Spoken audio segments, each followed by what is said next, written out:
And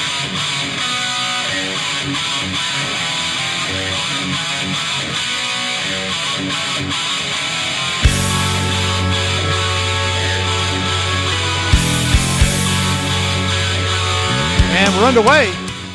Hello, everyone, and welcome to Episode 5 of Ice Time in the Barn podcast on the Hockey Sports Network. I'm your host, Ted Boggs. This week, we will cover the results from last week's games, the current standings, some key highlights from last week's HSN-covered games, and discuss upcoming games this week with their impacts to the standings, and finally, the Stick and Puck Spotlight interview. In this episode's Stick and Puck Spotlight interview, we are featuring Sharks Gray's own TJ Boggsy Boggs. We saw a lot of close games last week with implications setting up a wild finish to the season this coming Friday night. So let's go over last week's results. Top Shelf edged out the Ice Bulls 4-3.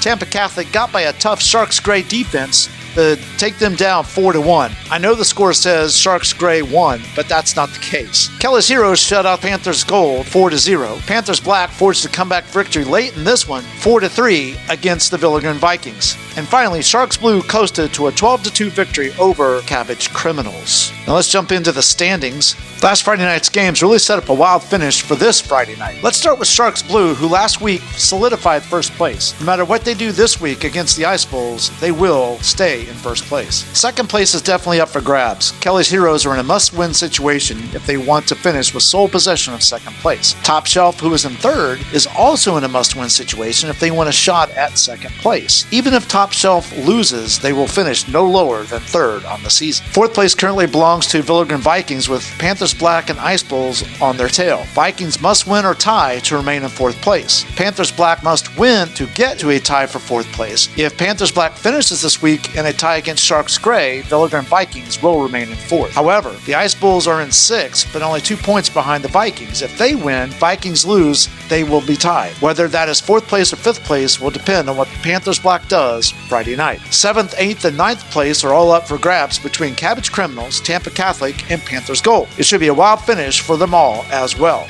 And then finally, rounding out the top 10 is Sharks Gray, who finished 10th place for the spring season. Well, everyone, hang on tight. Keep your hands and feet inside this ride at all times, as this Friday night, the games will be fast and furious. Now let's get into the games covered by the Hockey Sports Network last week. First one up was Tampa Catholic and Sharks Gray. Tampa Catholic, of course, took that one 4-1. Before we get into the highlights, I need to make a correction to last week's broadcast of this game. The goalie for Sharks Gray was Nolan Sloan, not Marion Phelps. Okay, let's get into the recap. Sharks Gray started the game with no goalie. Even with no goalie early on, their defense was really good. The game went back and forth with 2 offsides occurring in the first 32 seconds of the game. Both teams then settled down, and the defenses overall took over. The first highlight set the tone for the game. Boggs and Plurinos going at it before the puck dropped, and right away we knew this was going to be a battle. With the initial face-off here,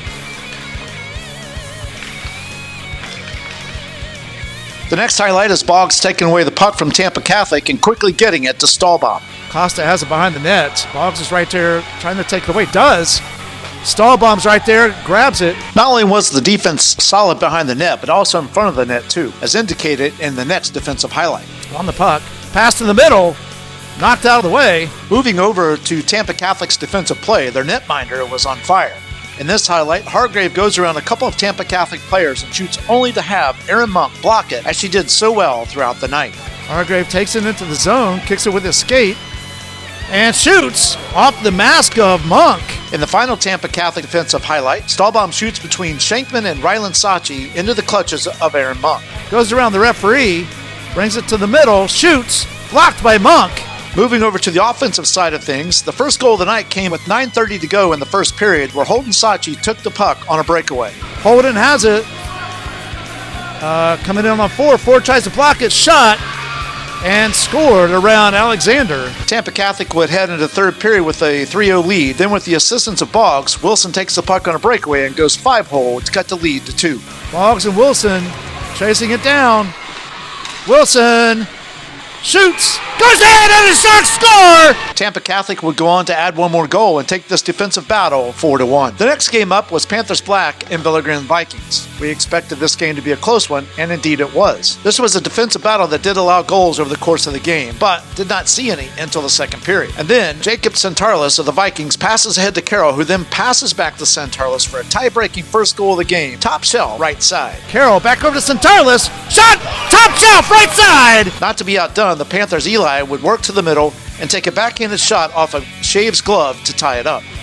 Actually, Eli has it, backhands it, shot goal off the glove of Shave. Both teams would pick up one more in the second in the same order and about the same time frame between goals. First Vikings, then Panthers. Not until 3:28 was left in the third did the Vikings pick up the go-ahead goal, and all they had to do was keep playing the same tough defense, but the Panthers would answer back quickly. Alejandro Zalone passes from the far boards to a wide-open Everett Ferreira on the left side, who buries the puck in the net to tie it all up. Puck's in the corner with Donnelly and Zalone battling it out. There's a push to the middle. Nice follow-up. Wow. The Panthers were not done because just seconds later, Jaden Turek dekes around Gatlin Giesler for the go-ahead goal, giving the Panthers the lead for the first time. Turek gets around. He dekes around Giesler.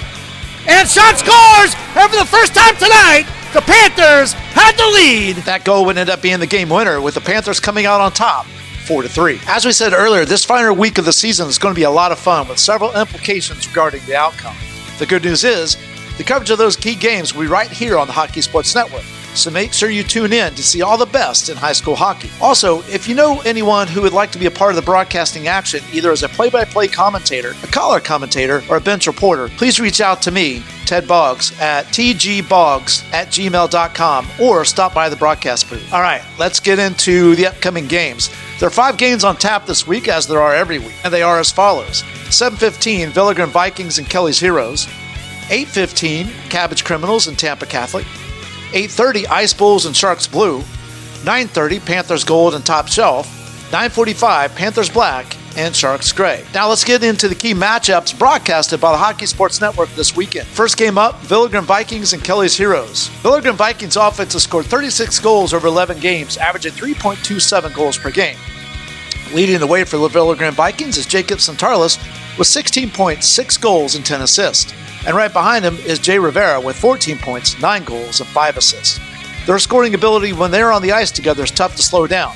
Kelly's Heroes defense is going to have their hands full this week with those two. The netminder for Villa Grand Vikings is Logan Shave.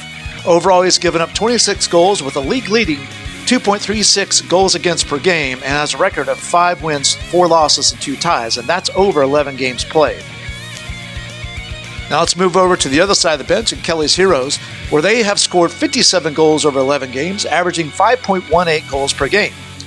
Leading the way for Kelly's Heroes in scoring are Kane Otterbacher with 22 points, 11 goals, 11 assists.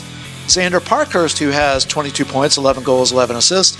And then finally, Christopher Iannicelli with 20 points, 11 goals, and 9 assists. League-leading goalie Logan Shave and the Vikings defense are sure to be challenged all night. If the Vikings want a shot at winning, they need to slow down the attack of these three, who are usually on the ice at the same time. The netminder for Kelly's Heroes is Ethan Jones. He has given up a league second-best total of 29 goals and a 2.64 goals against average with an overall record of 8 wins, 2 losses, and 1 tie for 11 games played. This game should be a great one, so make sure you tune in to the Hockey Sports Network for all the live play-by-play action. Following that game at 8:30 is going to be the Ice Bulls and Sharks Blue. The Ice Bulls offense has scored 39 goals over 11 games, averaging 3.45 goals per game. Leading the way for Ice Bulls in scoring is Connor Moriarty with 14 points, 8 goals, and 6 assists. This is a must-win for the Bulls if they want a shot at 4th place, which means the Sharks Blue must slow down the Ice Bulls' offensive charge, especially Connor Moriarty. The netminder for Ice Bulls is Jacob Otto. He's given up 38 goals, averaging 3.45 goals against average, with an overall record of 5 wins, 6 losses, and no ties. Sharks Blue's offense has scored 88 goals over 11 games, averaging 8 goals per game. Leading the way for Sharks Blue in scoring is Nick McCree with 22 points and a league-leading 21 goals, and also has 1 assist. The Sharks have a very high-powered offense, which if not careful, the Ice Bulls defense and netminder Jacob Otto may give up more than the Sharks' 8 goals per game average. The netminders for Sharks Blue are Nolan Sloan, Jerry Wilkerson, and TJ Crayer. They've given up a combined 32 goals, averaging 2.91 goals against per game, with an overall record of 9 wins, 0 losses, and 2 ties. Now on to our final game. which features Sharks Gray and Panthers Black.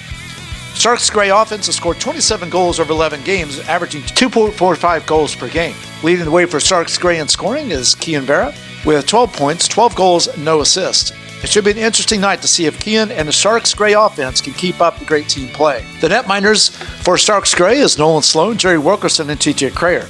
They've given up a combined 79 goals, averaging 7.18 goals against per game, with an overall record of 1 win, 9 losses, and 1 tie. Now to the other side of the bench, Panthers Black has scored 56 goals over 11 games, averaging 5.09 goals per game. Leading the way for Panthers Black in scoring is Evan Kuznetsov with 20 points, 16 goals, and 4 assists. If Sharks Gray has a chance of winning, the defense must slow down Kuznetsov and the Panthers. The netminders for Panthers Black are Zachary Carl and Justin Fry. Together, they've given up 55 goals, averaging 5 goals against per game, with an overall record of 4 wins, 4 losses, and 3 ties. That covers the games covered by the Hockey Sports Network in our final spring season Friday night high school hockey night in Tampa. Also remember, our first game starts at 7:15 with a pregame coverage starting at 7:05.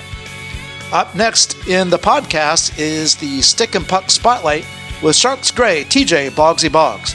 Take it away, guys. All right, so let's do the Stick and Puck Spotlight interview here. We're going to bring TJ Boggs in here. So, TJ, hey, thanks for joining us for the Stick and Puck Spotlight. When did you really start to know that hockey was something that you wanted to do? When I was, I guess, a kid, we would always watch Lightning when we could. We didn't always have the chance to, but when we got the chance to, we would always watch the Lightning. Even when I was a kid in the kitchen, I would have like a little mini stick. I put literally clear tape on the stick, these little mini puck that we had, and used cereal boxes as my goal in the kitchen. So I feel like I've always had a drive for hockey. And recently we've been able to pull it off and get me into the game. This is your first year of high school playing, is that correct? Yes. And so what's your thoughts? The experience that I've had so far has been amazing. The team that I've been given has been great. We've come together. As to the end of the season, you've seen we've gotten better. Our scores have gotten better. The fact of the matter is that as a team, we're playing better. Who's your favorite college team in hockey, and who's your favorite NHL team? My favorite NHL team, gotta go with the Bolts. They are 2-time champions. College, I have to go with the Ohio State Buckeyes. I was born in Cincinnati, and I've always loved them since my family's always loved them. I know your dad pretty well, and he's a big Ohio State fan. Again, this is TJ Boggs joining us here for the Stick and Puck Spotlight. Who is someone that has been an inspiration to you, either hockey or non-hockey related? Okay, I got to do a shout out to my boy Jesus Christ. He's been pretty much an idol for me. Show me to be kind to people and forgive others. That's pretty much my number one role model. When it comes to hockey, I have to go with, I guess, the NHL in general, because you see like Connor McDavid, but everyone has different playing styles.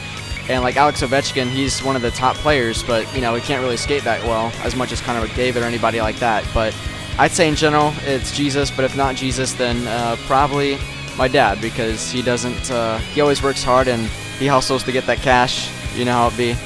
And, yeah. TJ, thanks a lot for joining us on the Hockey Sports Network's broadcast of the Stick and Puck Spotlight. Really appreciate you joining us. Great job tonight. Thank you all for joining. So glad to have you. Really appreciate your support for the Hockey Sports Network and being able to provide an opportunity for you to watch these games, even though you can't be here. So, again, thank you so much from the heart. It means a lot. Please like, share, and subscribe on YouTube. Check out our Facebook page, Hockey Sports Network. Really appreciate it so much. Again, thank you. Thanks again. Have a wonderful weekend, everyone. We'll see you next week. Don't miss the podcast next week when we will have the Stick and Puck Spotlight interview with Kane Otterbacher of Kelly's Heroes. Please make sure to join us Friday night for high school hockey night in Tampa at the TJH Iceplex in Brandon, Florida. We'd also like to thank the Iceplex for letting us bring these games to you every Friday night. Thank you for tuning in. If you have any suggestions to make the live broadcast better or this podcast better, please comment and let us know your ideas. That wraps it up from here. See you at the next high school hockey night in Tampa. This is Ted Boggs for the Hockey Sports Network.